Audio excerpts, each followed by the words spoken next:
우리는 지난주에 그리스도의 낮아지심에 대해서 함께 살폈습니다.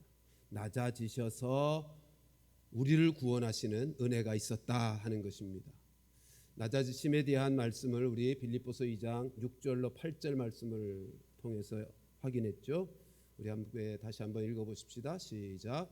그는 근본 하나님의 본체시나 하나님과 동등됨을 취할 것으로 여기지 아니하시고 오히려 자기를 비워 종의 형체를 가지사 사람들과 같이 되셨고 사람의 모양으로 나타나 자기를 낮추시고 죽기까지 복종하셨으니 곧 십자가에 죽으심이라. 예수님의 낮아지심으로 우리에게 이루어진 구원의 은혜는 두 가지로 이렇게 정리할 수 있습니다. 예수님이 낮아지셔서 인간이 되신 거죠. 하나님이신데 인간의 몸을 입고 사람이 되셨다, 그렇게 8절에 말씀하는데, 사람이 되셨기 때문에 겪을 수밖에 없는, 사람이 겪는 연약함과 고통과 고난, 병듦 다 겪으셨어요. 따라서 우리의 구원과 관련해서도 우리 예수님이 우리가 겪을 수 있는, 인간으로서 겪게 되는 모든 연약함과 아픔과 고통들을 다 겪어 아시기 때문에 우리를 능히 이해하시고 도와주실 수 있다는 것입니다. 여러분, 이해라고 하는 것이 얼마나 중요한지 모릅니다. 여러분 인생 살면서 이해가 되면 다 통과해요. 근데 이해가 안 되어서 마음고생도 하고 문제를 삼고 싸움도 되고. 근데 하나님이 우리의 연약함을 이해하셔요. 경험을 통해서 우리가 얼마나 피곤해하는지도, 얼마나 무력한 인생인지도 다 이해하셨어요. 그래서 우리의 구원을 주께서 이루어 가시게 되는 것이고 도와주실 수 있는 것이죠. 그러니까 우리가 철저하게 주님을 의지하고, 아니 담대하게 주님의 도움을 구할 이유가 있는 거예요. 분명한 근거가 있는 거예요. 또 하나는 예수님이 낮아지실 때 어디까지 낮아지셨다고요? 죽기까지 낮아지셨어요. 죽음의 자리까지 내려가셨다고요. 그것이 우리에게 주어지는 구원의 은혜는 우리도 예수님과 함께 연합된 자로서 예수님과 함께 십자가에서 죽어지는 은혜를 우리가 누리게 되었다는 거죠. 우리의 옛사람이 주님의 십자가에서 주님과 함께 죽어지는 그런 은혜가 우리에게 임하게 된 것입니다. 그래서 우리가 올해 요절인 갈라디아서 2장 20절에서 우리의 고백이 가능했던 거죠. 내가 그리스도와 함께 십자가에 못 박혔나니가, 이런 고백이 우리에게 가능한 것입니다. 이게 구원의 은혜라고요. 주께서 낮아지심으로 우리에게 이루어지는 이 구원의 은혜. 근데 예수님이 낮아지신 지위에만 머물러 있으면 어떻게 될까요? 그럼 우리의 구원의 완성은 안 되는 거예요. 우리에게 구원의 은혜가 임하지가 않는 거예요. 그래서 예수님이 낮아지셨는데 낮아지신 지위에 머물러 계신 분이 아니라 높아지시는 과정으로서 낮아지셨어요. 우리 예수님은 높아지심의 과정으로서 낮아지신 거예요. 그래서 높아지심에 대한 말씀, 오늘 본문으로 삼은 9절부터 11절 말씀, 우리 9절 말씀만 같이 한번 보실까요? 시작. 이러므로 하나님이 그를 지극히 높여 모든 이름 위에 뛰어난 이름을 주셨다. 여러분, 예수님이 높아지심으로 말미암아, 높아지셨다는 것을 이제 자세히 다루겠습니다만, 부활하시고 그래서 높아지심으로 말미암아 우리에게 성령님을 보내주실 수 있었어요. 그리고 높아지심으로 말미암아 우리의 주가 되어 주시는 거예요. 높아지심으로 말미암아 우리의 구원의 온전함을 이루어 가실 수 있게 되신 거예요. 그러니까 예수님이 낮아진 지위에만 머물러 있지 않고 우리의 구원의 완성을 위해서 높아지셨다는 것입니다. 내가 오늘 제가 왜 낮아지심도 또다시 얘기했냐면 이런 말씀을 드리고 싶어서예요. 예수님의 낮아지심으로 높아지시는, 9절 말씀 잘 보세요. 어떻게 시작하죠? 이러므로예요. 이러므로가의 뜻이 뭐예요? 앞에 내용 다 받는 거잖아요. 앞에 내용이 뭐예요? 낮아지셨으므로예요. 예수님이 낮아지셨으므로 하나님이 그를 지극히 높이셨어요. 그러니까 낮아지심은 하나님의 구원 역사의 과정인데 이 낮아지심으로 높아지시는 이것이 구원의 비밀이라고. 이러므로 하나님이 그를 높이셨다. 낮아지셨기 때문에 낮아지심으로 하나님이 그를 높이셔서 우리의 구원을 완성시키는데 이것 역시도 우리가 그리스도와 함께 연합된 자로서 성도들도 마찬가지예요. 구원의 비밀은 어디 있는가 하면 낮아짐으로 높아지는 것에 구원의 비밀이 있어요. 근데 낮아지심이 어디까지 낮아지셨다고요? 죽음의 자리까지. 우리도 성도들도 낮아지는데 어디까지 낮아짐으로 높아지는 거예요? 죽음의 자리까지. 이게 구원의 비밀이에요. 그 죽음의 자리까지 낮아짐으로라고 할 때 그 낮아짐이 뭐죠? 다른 말로 바꾸면 죽음을 다른 말로 바꾸면 자기 부인. 자기 부인. 자기 부인으로 하나님이 높여주시는 영광의 자리로 나아가는 거예요. 죽음 없이 부활 없고 낮아짐 없이 높아지심이 없어요. 이러므로라고 하는 단어가 갖는 의미예요. 하나님이 예수님을 높여주셨는데 이러므로 높여주셨어요. 이러므로가 뭐예요? 낮아지셨으므로 높여주셨어요. 이건 성도들의 삶의 구원을 이루는 비밀이 여기에 있어요. 우리가 낮아질 때 하나님이 높여주시는데 어디까지 낮아져요? 죽는 자리까지, 자기 부인의 자리까지 낮아짐으로 하나님이 우리를 높여주시는 영광으로 이끌어 가시는 것입니다. 자, 오늘 높아지심에 대해서 함께 살필 터인데 29문 제가 문제를 읽으면 여러분께서 답을 읽어주시기 바랍니다. 그리스도의 높아지심은 어떠합니까?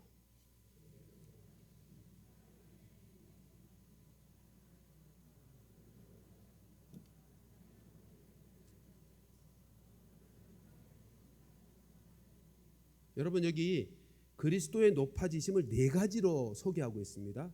첫째, 사흘 만에 3일 만에 죽은 자 가운데서 살아나신 부활. 첫째가 부활이에요. 높아지심에. 두 번째, 하늘로 올라가심, 승천이요. 셋째, 하나님 아버지의 우편에 앉아 계심. 그 다음에 네 번째, 마지막 날 세상을 심판하러 오심, 심판주로 오심, 재림. 이 네 가지가 예수님의 높아지신 지위에 대한 말씀들입니다.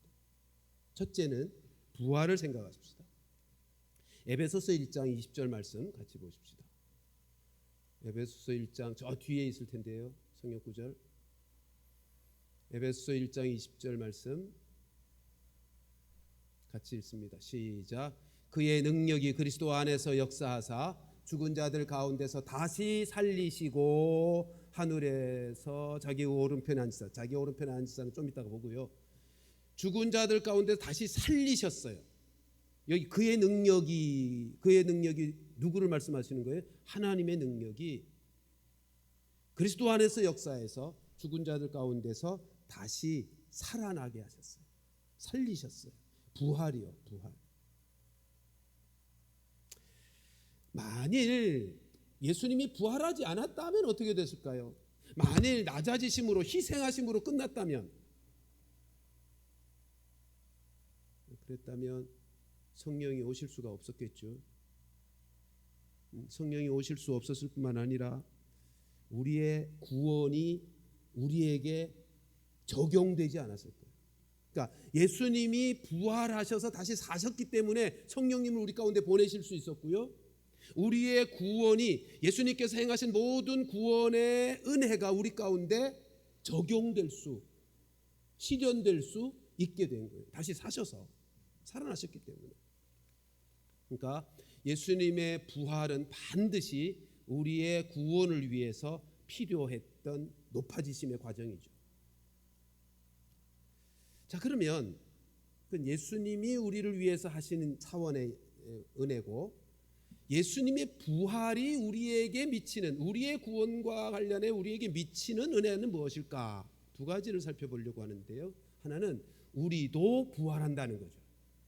예수님이 부활하셨기 때문에 우리도 부활한다는 거예요. 고린도전서 15장 부활장에 가서 보면 20절에 이렇게 말씀합니다. 같이 읽습니다. 20절만 읽습니다. 시작. 그러나 이제 그리스도께서 죽은 자 가운데서 다시 살아나사 잠자는 자들의 첫 열매가 되셨도다. 첫 열매라고 하는 것은 계속 그 열매가 맺힐 것을 증명하는 열매죠. 그러니까 예수님이 부활하셨다고 하는 것이 우리에게 주는 구원의 은혜는 우리도 장차 재림 때 부활하게 될 것. 예수님이 부활하신 그 영광스러운 몸처럼 우리도 예수님이 재림할 때에는 변화된 영광스러운 몸으로 다시 부활하게 될 것이라고 하는 은혜가 있는 거죠. 주님이 부활하신 은혜의 열매입니다. 예수님이 부활의 첫 열매가 되셨고 우리는 그 이후에 계속 맺혀지는 뒤따르는 부활의 열매가 되는 것이죠. 그러면 그것으로 끝인가? 예수님의 부활로 말미암아 우리도 부활하면 그 부활하신 은혜가 다 이루어지는 것인가? 보통 우리가 부활 그러면 생각할 때 그렇지, 나도 예수님이 오실 때, 다시 오실 때 나도 부활하는 거야 라고 하는 것에 생각이 머무르는데, 여러분, 예수님의 부활로 말미암는 은혜가 장차 재림 때만 나에게 이루어지는 은혜가 아니라 지금 여기서도 경험되는 은혜인 것입니다. 그것은 로마서 6장 4절 말씀 같이 보실까요?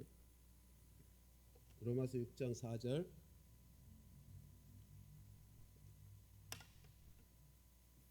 앞으로 가서 시작.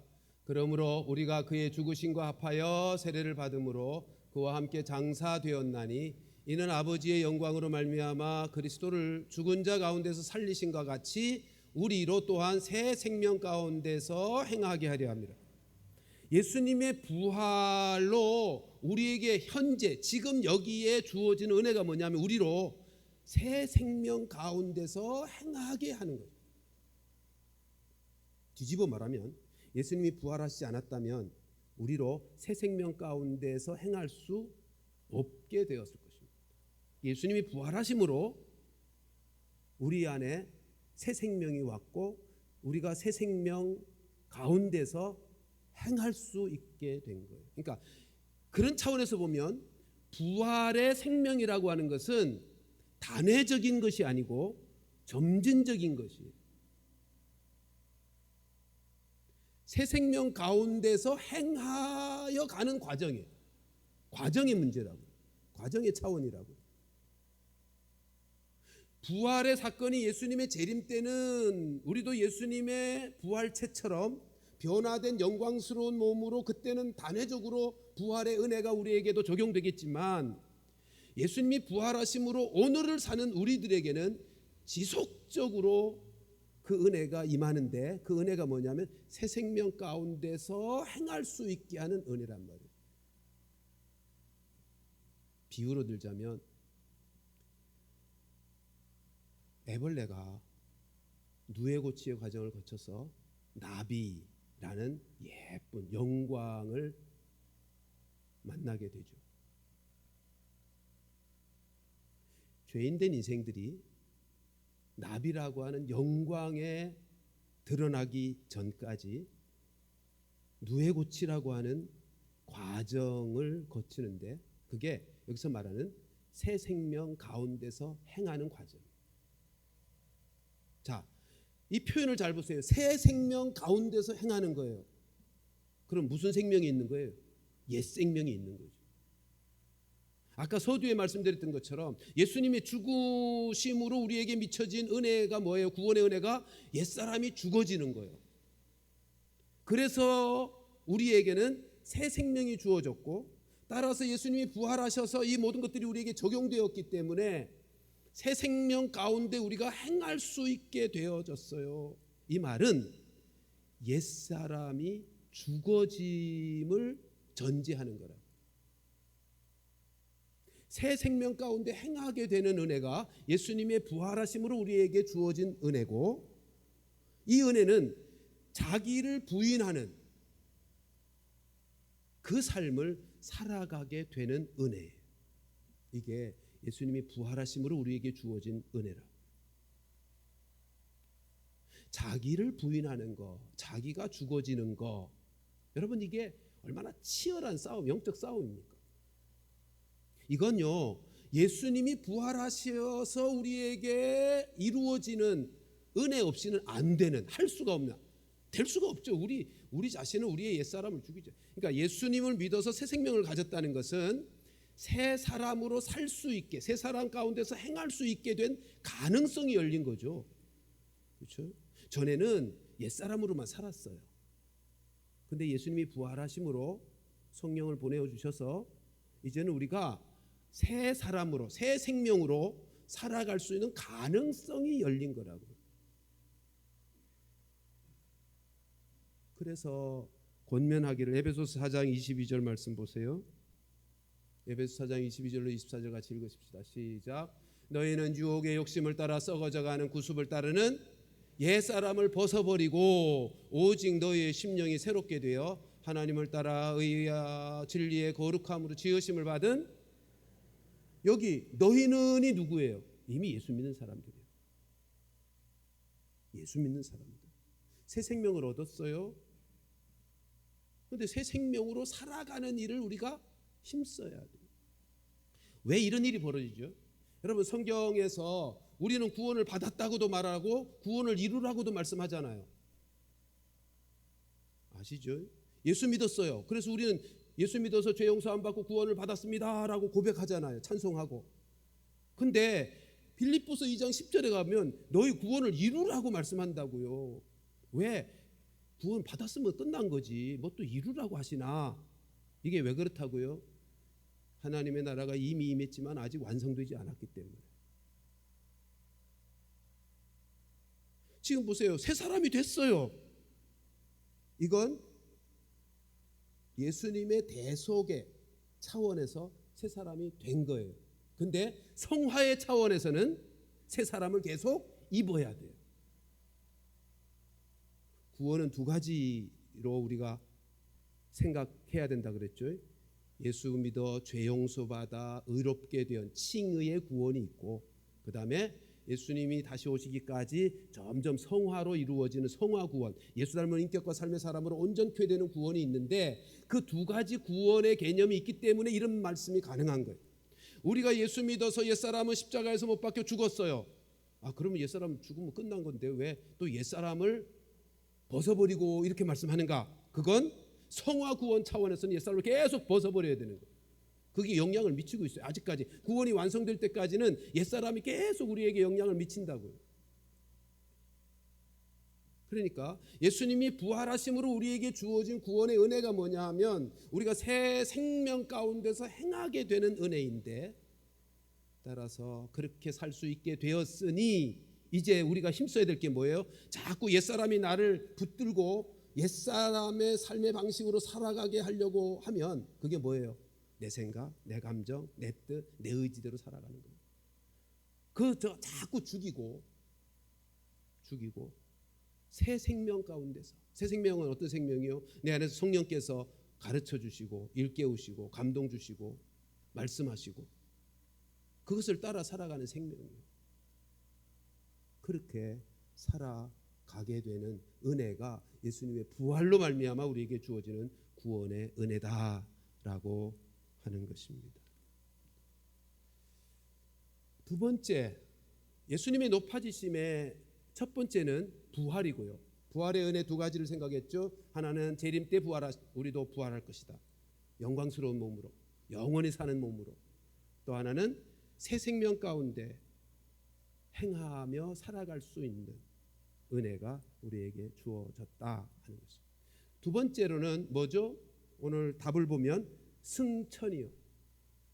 승천이요. 우리 사도행전 1장 9절 말씀을 보실까요?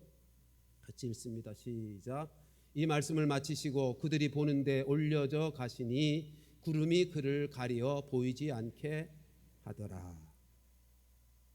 여러분, 구름 타고 올라가셨어요?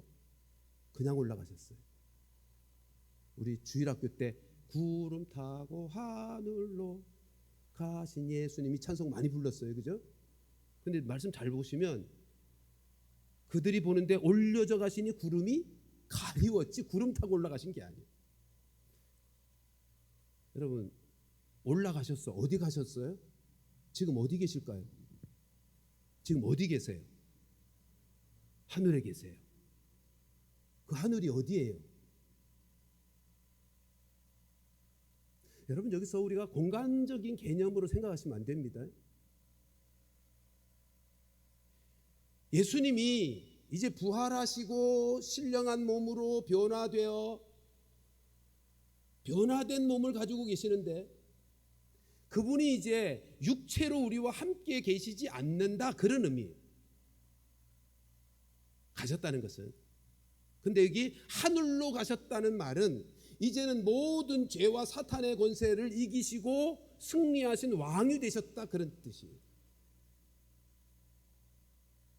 그래서 높아지셨다고 말하는 거예요. 근데 이게 올라가셨다는 것을 그 올라가셨다는 이 높아지심의 의미는 이제 죄와 사단과 모든 권세를 이기시고 승리하신 왕이시다. 그것을 의미하는 것이고 그러나 이 말씀 자체를 어떤 공간적인 개념으로는 생각하지 마시라는 말이에요. 자, 세 번째는 예수님의 높아지심, 승천하신 다음에 어떻게 되어 계시다고요? 하나님 보좌 우편에 앉아 계시다고요.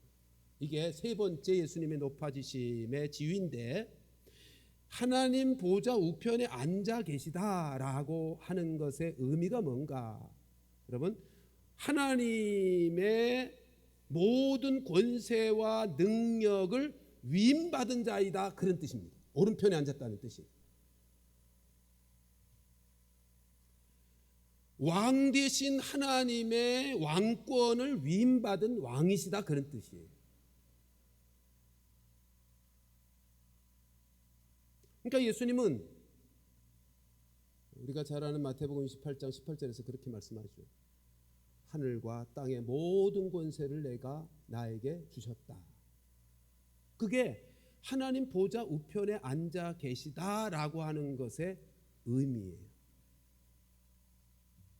그러니까 예수님이 이제는 왕이 되셔서 하나님의 통치를 위임받아 모든 세상을 통치하시는 분이 되셨다 그런 뜻이에요. 그러니까 예수님이 지금 온 피조 세계를 통치하고 계십니다. 그게 예수님의 높아지신 지위예요. 그러면 통치하실 때 어떻게 통치하실까요? 우리를 통해서 통치하십니다. 더 정확하게 표현하면 성령의 사람을 통해서 통치하십니다. 그러니까 하나님의 보좌 우편에 예수님이 올라가셔서 왕적 통치권을 가지고 통치하시는데 사실은 하나님 보좌 표현이 그런 거예요. 하나님 보좌 우편에 앉아 계셔서 왕으로서 통치가 이루어질 때 성령님을 보내어 성령님을 통해서 통치가 이루어져요. 그러니까 성령님이 모든 하나님의 통치, 하나님의 구원 역사를 적용해 가시는, 실현시켜 가시는 분이 되시는 거예요. 그러니까 예수님이 통치자이시고 성령께서 그 통치가 이루어지도록 일하시는 하나님이신데 따라서 그 성령의 인도함을 받으면서 살아가는, 성령을 의지하고 성령의 감동 속에서 움직일 줄 아는 사람들을 통해서 하나님이 통치하신다고. 자, 하나님이 온 우주를 창조하시고 그 모든 피조 세계를 다스릴 권세를 누구에게 주셨어요? 사람에게 주셨어요. 그러니까 인간이 하나님의 대리 통치자라고요. 인간이 하나님의 대리 통치자로서 이 땅을 다스려서 하나님 나라를 만들게 하셨는데 죄로 인하여 타락했잖아요. 그러니까 예수님이 오셔서 죄 문제 해결하시고 다시 그 지위를 회복시키셨어요. 그 회복이 뭐예요? 세상을 다스리는 거예요. 피조 세계를 다스리는 거예요. 근데 이 다스릴 권세, 다스릴 능력이 없잖아요. 그래서 예수님이 승천하시고 성령을 보내어 주신 거예요. 성령으로 다시 우리가 온전해져서 하나님의 영이 충만한 자로서 세상을 잘 다스리게 하려고 성령을 보내어 주십니다. 그러니까 예수님이 하나님 보좌 우편에 앉아 계시는데 그 왕적 통치를 어떻게 이루어 가시는가? 우리를 통해서 이루어 가십니다. 근데 우리라 그럴 때 어떤 우리요? 모든 우리가 아니고 성령의 사람인 우리요. 하나님의 자녀가 되었고 성령의 이끌림을 받으며 인도하심을 받는 우리를 통해서 예수 그리스도는 왕적 통치를 이루어 가시는 것입니다. 그러니까 이 원리를 잘 보세요. 예수님께서 왕의 통치를 이루어 가시되 가장 먼저 그 통치의 대상이 누구예요? 우리예요. 우리. 그리고 우리가 하나님의 통치를 제대로 받으면 우리를 통하여 세상이 하나님의 통치를 받는 역사로 이어지게 되는 거죠. 그래서 하나님이 말씀하셔서 내가 그 말씀을 받아요. 그리고 그 말씀대로 행해요. 그러면 내가 삶의 자리에서 그 말씀대로 살아내면 그 자리가 하나님의 통치가 이루어지는 자리가 되는 거예요. 이걸 좀 구분해서 표현하면 내가 하나님의 통치를 받으면 나는 성화가 되어 갈 거예요. 하나님의 말씀대로 하나님의 뜻대로 내가 변화되어져 가는 성화의 축복을 받을 거예요. 그리고 내가 하나님의 통치를 제대로 받아서 세상 속에서 살아가면 내 삶의 자리들이 하나님 나라가 확장되어질 거예요. 그래서 구원의 역사가 이루어지는 거예요. 예수님이 하나님 보좌 우편에 앉아 계심으로 통치가 이루어짐으로 하나님 나라가 구원의 역사가 이루어지는데 누구를 통해서요? 1차적으로 우리를 통해서. 그리고 우리를 통하여 하나님 나라가 확장되고 우리는 계속 온전하여지고 그게 그래서 제가 그런 표현 쓰잖아요. 구원이란 내가 받아야 될 구원이 있고 계속 앞으로 계속해서 그리고 나를 통하여 이루어질 구원이 있다고요. 구원의 내용은 두 가지 아까 칭의의 구원이 있고 성화의 구원이 있고 구원의 방향도 두 가지 나의 구원이 있고 나를 통한 구원이 있고 근데 이게 다 하나님의 예수 그리스도의 하나님 보좌 우편에서 통치의 역사를 통해서 왕 대신 그분이 통치함을 통해서 이루어지는 역사들인 거죠. 마지막으로 네 번째 예수 그리스도의 높아지심의 네 번째는 재림입니다. 그런데 뭐라고 표현했죠? 마지막 날에 세상을 심판하러 오시는 것. 여러분 예수님이 심판주로 오실 때 진정으로 예수님은 가장 높아지십니다. 그러니까 예수님의 높아지심의 최정점이 어딘가 언젠가 그것은 예수님이 심판주로 오실 때라는 거예요.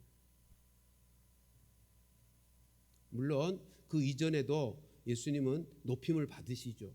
천사들을 통해서도 높임 받고 성도들을 통해서도 높임 받고 우리가 매주 모여서 예배드리면서 하나님을 높이시잖아요. 영광을 돌려드리잖아요. 그러니까 예수님이 그 전에도 재림하시기 전에도 높임 받으시고 영광을 받으시지만 예수님이 높임 받음의 최정점은 언제냐 하면 심판주로 오실 때.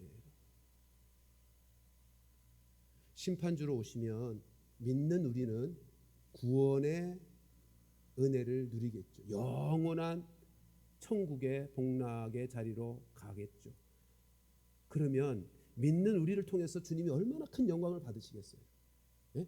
우리가 이 땅에 사는 동안은 구원받은 백성으로서 하나님 앞에 예배하면서 찬양하면서 영광을 돌리긴 하지만 거울을 본 듯 흐리잖아요. 근데 주님이 오셔서 우리에게 완전한 구원을 베푸셨을 때에 그 밝음으로 말미암아 돌려드리는 영광은 비교할 수가 없겠죠. 그러니까 그분이 높아지시는 거예요. 또 한편 믿지 아니하는 자들에게는 여러분 두려움으로 주님을 맞이하겠죠. 그게 왕이신 그분에게 돌려지는 영광입니다. 믿지 아니하는 사람들이 오늘날은 어떻게 살죠? 예수님, 하나님 얘기하면 우습게 여겨요. 코웃음 친다고요. 근데 심판주로 오셨을 때 그들의 반응은 요한계시록의 표현대로 보면 바위야 산아 나를 가리워라. 두려움 속에 그분을 맞이한다고. 왜요? 진짜 그분이 심판주이신 것을 그때 깨닫게 되기 때문이죠. 그게 주님이 받으시는 영광이에요.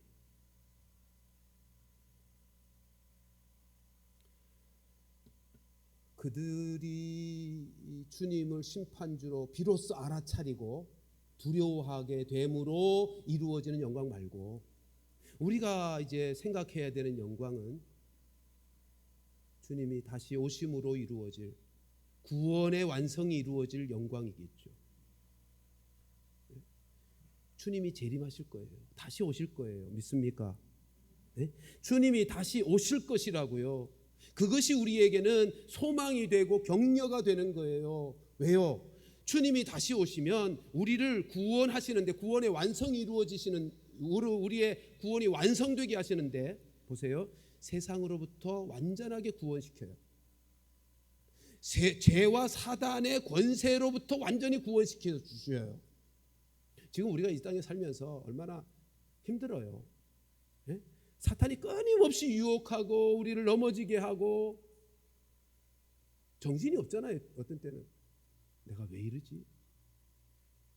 내가 이거밖에 안 되나? 우리 자신을 보아도 실망하고 실패할 때가 많아서 전전긍긍할 때가 많은데, 여러분, 재림의 그날은 모든 죄와 어두움의 세력들의 그 권세로부터 완전하게 자유케 하시는 날이 된다고요. 그러니 이게 얼마나 소망스러운 날이에요. 뿐만 아니라 우리 안에 있는 부패성, 우리 안에 있는 죄성으로부터도 완전하게 자유케 되는, 벗어나는, 해방되는 날이 될 거랍니다. 세상으로부터, 사단과 죄의 권세로부터, 우리의 부패성으로부터. 그러니까 이게 우리가 그날, 주님의 재림의 날은 우리의 구원이 완전하게 이루어지는 날이기 때문에 우리가 그날을 소망할 수밖에 없는 거예요. 그래서 요한계시록 마지막 부분에서 성도들이 뭐라고 외친다고요? 예? 주님이 다시 오신 것 관련해서 뭐라고 외쳐요? 주여 어서 오시옵소서.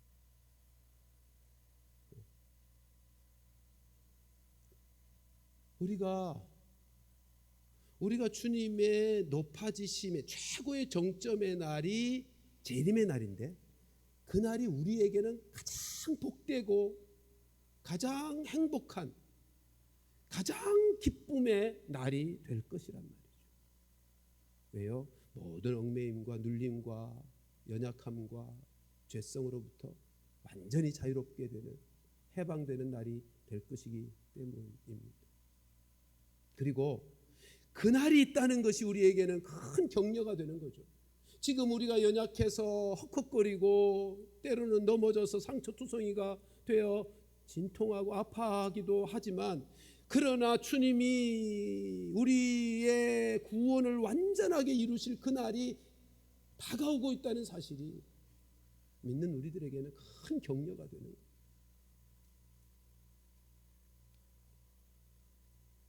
주의 다시 오심, 그날이 기다려지고 소망이 되고 격려가 되어질 수 있게 되기를 주님의 이름으로 축원합니다.